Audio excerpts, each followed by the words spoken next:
ഈമാൻ കാര്യങ്ങളിൽ നിന്ന് ആറാമത്തേത് അൽ ഖദർ, ഖദറുള്ള വിശ്വാസമാണ്. നന്മയും തിന്മയും ഖൈറും ഷർറും എല്ലാം അല്ലാഹുവിൽ നിന്ന് ഉള്ളതാണ് എന്ന് വിശ്വസിക്കണം. അത് വിശ്വസിച്ചെങ്കിൽ ഒരു അടിമ ഒരു മുസ്ലിമായി തീരുകയുള്ളൂ.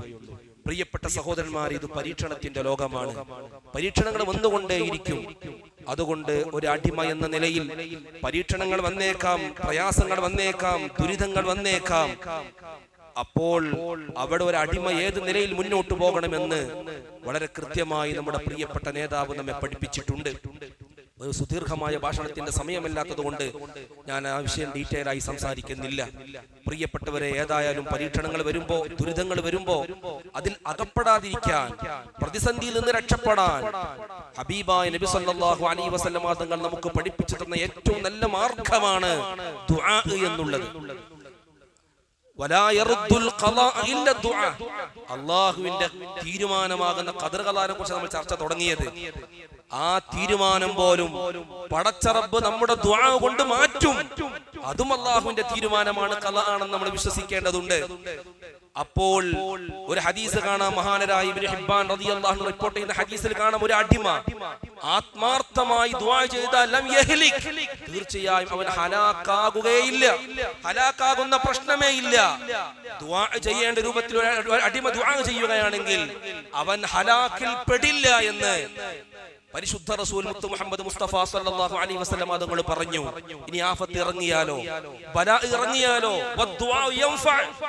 മഹാനരായ ഇമാം തുർമുദി റളിയല്ലാഹു അൻഹു റിപ്പോർട്ട് ചെയ്യുന്ന ഹദീസിൽ കാണാം, പ്രാർത്ഥന ഫലം ചെയ്യും.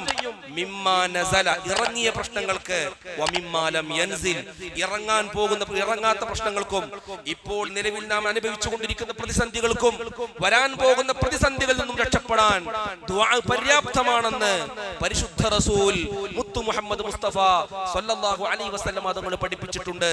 അതുകൊണ്ട് തന്നെ ഒരു വിശ്വാസിയെ സംബന്ധിച്ചിടത്തോളം എവിടെയാണ് പ്രാർത്ഥന ഇല്ലാത്തത്? വീട്ടിൽ നിന്ന് ഇറങ്ങുമ്പോൾ പ്രാർത്ഥന, വീട്ടിലേക്ക് കയറുമ്പോൾ പ്രാർത്ഥന, ഉറങ്ങാൻ പോകുന്ന പ്രാർത്ഥന. ആ കിടക്കുന്ന സമയത്തുള്ള പ്രാർത്ഥന ആലോചിച്ച് നോക്കൂ. ബിസ്മിക റബ്ബി വലഅതു ജംബി വബിക റഫഉഹു ഇൻ അംസകത നഫ്സി ഫർഹംഹാ. അവിടെ തന്നെ പറയുന്നുണ്ട്, ഉറങ്ങാൻ തീരുമാനിക്ക രാത്രി കിടക്കുമ്പോ തന്നെ ഒരു പക്ഷെ പടച്ചോനെ എന്നെ പിടികൂടാൻ സാധ്യതയുണ്ട്, അത് പറഞ്ഞിട്ടാ കിടക്കണേ. അഥവാ ഉറക്കിലെങ്ങാനും നീ എന്നെ പിടികൂടുകയാണെങ്കിൽ ഫർഹംഹാ, ഈ പാവപ്പെട്ടവനോട് കരുണ കാണിക്കണേ പടച്ചോനെ എന്ന് പ്രാർത്ഥിക്കേണ്ട രൂപത്തിൽ അങ്ങ് പ്രാർത്ഥിച്ച് ഉറങ്ങിയാൽ, പ്രിയപ്പെട്ടവരെ, ആ പ്രാർത്ഥനയുടെ ഫലം എത്രയാണ്? കിടന്നിറങ്ങാൻ പോകുന്ന സമയത്ത് മറ്റൊരു പ്രാർത്ഥന മുത്തനബി പഠിപ്പിച്ചിട്ടുണ്ട്. അല്ലാഹുമ്മ അസ്ലംതു നഫ്സി ഇലൈക വവജ്ജഹതു വജ്ഹി ഇലൈക വഫവ്വൽതു അംരി ഇലൈക വഅൽജഅതു ലഹരി ഇലൈക വറഗ്ബതൻ വറഹബതൻ ഇലൈക ലാ മൽജഅ വലാ മൻജ മിൻക ഇല്ലാ ഇലൈക ആമൻതു ബികിതാബികല്ലദി അൻസൽത വനബിയികല്ലദി അർസൽത. ഈ പ്രാർത്ഥന ആരെങ്കിലും അങ്ങ് പ്രാർത്ഥിച്ചു, ഇതിന് അർത്ഥം പറയാൻ സമയമില്ലാത്തതുകൊണ്ട് അതിലേക്ക് കിടക്കുന്നില്ല. പ്രിയപ്പെട്ടവരുടെ അർത്ഥങ്ങളൊക്കെ അങ്ങനെ പറഞ്ഞാൽ അപകടങ്ങൾ വരുന്നു, മുസീബത്ത് വരുന്നു. അവിടൊക്കെ ഒരു വിശ്വാസി ഏത് നിലപാടെടുക്കണമെന്നും അതിലൊക്കെ നമ്മുടെ വിഷയങ്ങൾ അല്ലാഹുവിനെ ഭരമേൽപ്പിക്കുന്ന രൂപങ്ങളാണ് പ്രിയപ്പെട്ടവർ ആ പ്രാർത്ഥനയിൽ മുത്തനബി പഠിപ്പിക്കുന്നത്. ഈ പ്രാർത്ഥന പഠിപ്പിച്ച ഒരാൾ ഉറങ്ങിയ ഉറക്കത്തിലെങ്ങും മരിച്ചാൽ അയാൾക്ക് സ്വർഗമുണ്ടെന്ന് മുത്തനബി. ഇനി ഒരാൾ മരിച്ചിട്ടില്ലെങ്കിൽ ഏറ്റവും നല്ല സുന്ദരമായ പ്രഭാതത്തെ അയാൾക്ക് വരവേൽക്കാൻ സാധിക്കുമെന്ന് മുത്തനബി സല്ലല്ലാഹു അലൈഹി വസല്ലം. ദുരന്തങ്ങൾ വരികയില്ലെന്നല്ല പറഞ്ഞത്, പ്രതിസന്ധികൾ വരികയില്ല എന്നല്ല പറഞ്ഞത്. ഇന്നത്തെ ഖുത്ബയിൽ നമ്മൾ പറഞ്ഞത് വലനബ്ലുവന്നകും, തീർച്ചയായും ഞാൻ നിങ്ങളെ പരീക്ഷിക്കുക തന്നെ ചെയ്യും എന്നാണ് പടച്ച റബ്ബ് പറഞ്ഞത്. വിശ്വാസികൾ ക്ഷമ പാലിക്കേണ്ടതുണ്ട്. വബശ്ശിരിസ് സാബിരീൻ, ക്ഷമാശീലർക്ക് മുത്തുനബിയെ സന്തോഷ വാർത്ത അറിയിക്കണം. പ്രിയപ്പെട്ടവരെ, ഇതല്ല ലൈഫ്, ഇവിടെയല്ല ജീവിതം. യഥാർത്ഥ ജീവിതം വരാനിരിക്കുന്നേ ഉള്ളൂ.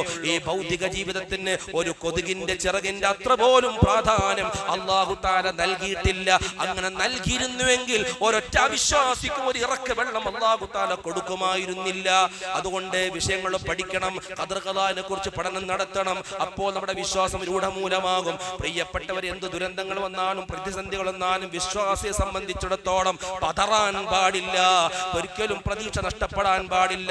പ്രത്യാശയോടെ വിശ്വാസി മുന്നോട്ട് പോകണമെന്നാണ് നമ്മുടെ മതം പഠിപ്പിക്കുന്നത്. കാരണം ദുരിതങ്ങളിൽ നിന്നും നമുക്ക് പ്രതിഫലമുണ്ട്, പ്രയാസങ്ങളിൽ നിന്നും നമുക്ക് പ്രതിഫലമുണ്ട്. ഇതിന്റെ ഒക്കെ 10 മടങ്ങ് കൂലി അല്ലാഹു തആല സ്വർഗീയ ലോകത്ത് വെച്ച് നമുക്ക് നൽകാൻ പോവുകയാണ്. ഇത് പരീക്ഷണത്തിന്റെ ലോകമാണ്, ആഖിറമാണ് പ്രതിഫലത്തിന്റെ ലോകം. അല്ലാഹു സുബ്ഹാനഹു സുബ്ഹാനഹു വ തആല എല്ലാ പ്രതിസന്ധികളിൽ നിന്നും നമ്മെ രക്ഷപ്പെടുത്തട്ടെ.